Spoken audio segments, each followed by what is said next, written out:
Hello guys, അപ്പോൾ ഇന്ന് ചിപ്പിയുടെ 5th മന്തിലെ അറിയിപ്പ് ചടങ്ങാണ് ഇന്ന്. അപ്പോൾ വീട്ടിൽ വെച്ചിട്ട് തന്നെയാണ് നടത്തുന്നത്. എല്ലാവരെയൊക്കെ വിളിച്ചിട്ടുണ്ട്, അപ്പോൾ എല്ലാവരും വരും.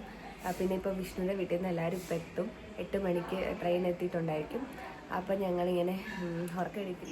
അപ്പോൾ ഇത് എറണാകുളത്ത് നിന്ന് വൈഷ്ണവിയും അമ്മയും അപ്പനും അമ്മമ്മയൊക്കെ എത്തിയിട്ടുണ്ട്. കിച്ചുവാണ് പോയി പിക്ക് ചെയ്തിട്ട് വന്നത് റെയിൽവേ സ്റ്റേഷനിൽ നിന്ന്. അവരെല്ലാവരും കുറച്ച് ടയേർഡാണ്, ഇത്രയും ട്രാവൽ ചെയ്ത് വന്നുകൊണ്ട്. അവരെല്ലാം ഫ്രഷായി വരുമ്പോഴേക്കും നമുക്ക് ബ്രേക്ക്ഫാസ്റ്റ് റെഡിയാക്കി വെക്കാം. സന്ധ്യമാമിയാണ് ഉണ്ടാക്കിക്കൊടുക്കുന്നത്. ഞാനൊരു ചുരിദാറാണ് ഇടുന്നത്. ഞാൻ ട്രഡീഷണൽ ആക്കാൻ നമുക്ക് ഹാഫ് സാരി കൊടുക്കാന്ന് പറഞ്ഞിട്ട് ഡ്രസ് ചെയ്യാനൊക്കെ ഇപ്പം മടിയാണ്, ഇഷ്ടമല്ല അങ്ങനെ ഒരുപാട് ഒരുങ്ങാനൊന്നും വയ്യ.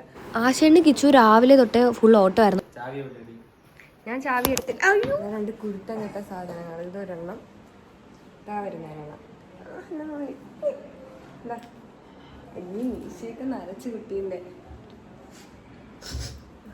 വലിയ കാരണവരെ പോലെ രാവിലെ തൊട്ട് അഭിനയിച്ചുകൊണ്ട് നടക്കുക. എങ്ങനെ വലിയ കാരണവരായിരുന്ന വിചാരം. രാവിലെ എണീച്ച് കുറേ സാധനങ്ങളൊക്കെ എടുക്കാൻ പോയി. അപ്പോൾ നമുക്ക് സമയം തോന്നില്ലേ, ഞാനൊരു വലിയ ആളായി. എന്താ ഇവര് ലവേഴ്സ് ആണ്? അറിയൂ ലവേഴ്സ്? സത്യം പറഞ്ഞു കഴിഞ്ഞാൽ ഇന്ന് അറിയിപ്പ് എന്താണ് ചടങ്ങെന്ന് എനിക്കും അറിയില്ല. നമ്മളിങ്ങനെ വെയിറ്റ് ചെയ്തിരിക്കുകയാണ്. അപ്പോൾ വിഷ്ണുവിൻ്റെ വീട്ടിൽ നിന്ന് കുറേ പലഹാരങ്ങൾ, 101 പലഹാരങ്ങൾ 5 തരം കൊണ്ടുവന്നു. കയ്യിലുണ്ടായിരുന്ന ഷോള് പക്ഷെ ചേരുന്നുണ്ടല്ലോ. നോക്കട്ടെ, ഈ ഷോള് ചേരുന്നില്ല എന്ന് ചിപ്പി പറയുന്നത് കോഡ് സെറ്റ് ആയെന്ന്. അപ്പോൾ അമ്മ ഒരു ഷോള് പെയർ ചെയ്തതാണ്, എനിക്ക് ഇഷ്ടപ്പെട്ടു. ഞാനൊരു ബ്രൗൺ ചുരിദാറാണ്. ഞാൻ റെഡിയാവാൻ വന്നപ്പോൾ 2 മാരണങ്ങളും കൂടെ കയറി വന്നിട്ടുണ്ട്. അപ്പം ഞാൻ എന്താ പെട്ടെന്ന് റെഡിയാവാൻ പോവാണ്. ഒന്നിനും ടൈമില്ല. സത്യം പറഞ്ഞാൽ ലേറ്റായി, എപ്പോഴും ലേറ്റാണ്. എൻ്റെയും ചിപ്പിൻ്റെയും പ്രത്യേകത എന്ന് പറഞ്ഞാൽ ഒരു കാര്യങ്ങളും സമയത്ത് ചെയ്യില്ല, എല്ലാം ലാസ്റ്റ് മിനിറ്റിലാണ്. അപ്പോൾ പെട്ടെന്ന് റെഡിയാവാം. ഒരു ഗെറ്റ് റെഡി വിത്ത് മീ ഒന്നും കാണിക്കണം. ഗെറ്റ് റെഡി വിത്ത് മീ ഒന്നും കാണിക്കാൻ സമയമില്ല. എൻ്റെ മാലയും കമ്മലും കൂടി കുരുങ്ങിപ്പോയി. അങ്ങനെ കമ്മലൊന്ന് എടുത്തു തരാൻ പറഞ്ഞപ്പോൾ ആശയായിട്ട് ഇങ്ങനെ കുരുക്കൊക്കെ കഴിച്ച് പയ്യെ ഇരിക്കാൻ. കൊച്ചൊക്കെ റെഡി ആയിട്ടുണ്ട്. റെഡിയായി ഇരിക്കുവാണ് കുഞ്ഞി വയർ. അപ്പോൾ ഇന്ന് ആളൊക്കെ വരുന്നതുകൊണ്ട് ചിപ്പി കുറേ ദിവസത്തിന് ശേഷം ഒത്തിരി ഒന്ന് ഒരുങ്ങാമെന്ന് പറഞ്ഞിട്ടുണ്ട്. അപ്പോൾ അവൾ റെഡി ആയിക്കൊണ്ടിരിക്കുക. എനിക്കാണെങ്കിൽ അവളുടെ ഡ്രസ്സ് ഭയങ്കര ഇഷ്ടപ്പെട്ടു കേട്ടോ. ഞങ്ങൾ ഒരുമിച്ച് പോയിട്ടാണ് എടുത്തത്. ടിഷ്യൂ ഇല്ല.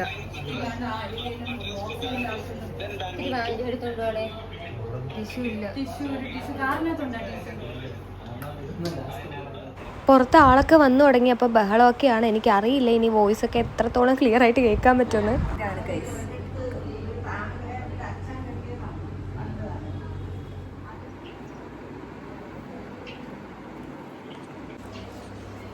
എല്ലാവരും ചുരിദാറാണ്, ഞാൻ ഒഴിച്ച് ബാക്കി എല്ലാവരും ചുരിദാറാണ്. ഞാനൊരു കോട്ടും കൂടെ ഇട്ട് കഴിഞ്ഞാൽ സെറ്റാവും.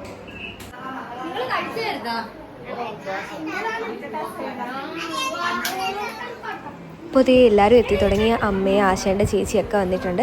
അപ്പോൾ എല്ലാം റെഡിയാക്കി വെക്കുകയാണ്. എന്താണ് ചടങ്ങെന്ന് ഇപ്പോഴും ഞങ്ങൾക്ക് അറിയില്ല കേട്ടോ. അപ്പോൾ അവിടെ നിന്ന് എല്ലാവരും പറഞ്ഞു ഇങ്ങനെ പലഹാരം അങ്ങോട്ടും ഇങ്ങോട്ടും കൊടുക്കാം അമ്മമാർ തമ്മിൽ.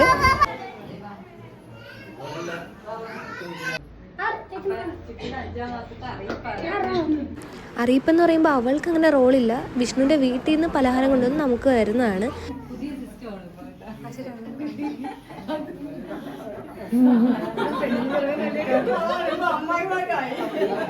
അപ്പോൾ അച്ഛനും മാലിക്കുഞ്ഞയും ചിഞ്ചും ഒക്കെ വീഡിയോ കോൾ ചെയ്യുന്നുണ്ട്.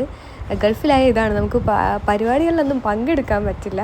ഞങ്ങൾ ഇതേപ്പോൾ ലാസ്റ്റ് പന്തിയിലാണ് കേട്ടോ ഇരുന്നത്. എല്ലാവരും കഴിച്ചിട്ട് ഞങ്ങൾ ഫുഡ് കഴിക്കാൻ വേണ്ടിയിട്ടിരുന്നു. എനിക്കാണെങ്കിൽ കുക്കുംബർ ഇട്ട സലാഡ് അങ്ങനെ വലിയ ഇഷ്ടമല്ല. അപ്പം ഞാനിങ്ങനെ മടിച്ചിരുന്നപ്പോഴത്തേക്ക് എനിക്ക് കിച്ചു ആശേണ്ടും കൂടി തൈര് എടുത്തുകൊണ്ട് തന്നു. സലാഡിൽ ഉള്ളിയും ക്യാരറ്റ് എന്തോ തക്കാളിയോ എന്തോ ആയാലും പ്രശ്നമില്ല. പക്ഷേ കുക്കുംബർ അല്ലാണ്ട് തന്നെ ഇഷ്ടമാണ്, പക്ഷേ സലാഡിൽ ഇട്ടാൽ ഇഷ്ടമല്ല. അങ്ങനെ ഞങ്ങൾ ഇതായി എല്ലാവരും കൂടി ഇരുന്ന് കഴിച്ചു.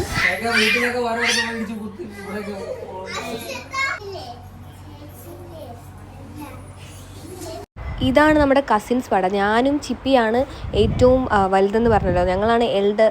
ബാക്കി എല്ലാവരും കുഞ്ഞു പീസുകളാണ്. അപ്പം നല്ല രസമാണ്, ഫുൾ ബഹളമായിരിക്കും കൂടുമ്പോഴത്തേക്കും. ഇതേ ഉച്ചയൊക്കെ ആയപ്പോഴത്തേക്കും എല്ലാവരും പോയി തുടങ്ങി. ചേച്ചിനെ അമ്മേനെ ഞങ്ങൾ വീട്ടിൽ കൊണ്ടാക്കാൻ വേണ്ടിയിട്ട് പോവുകയാണ്.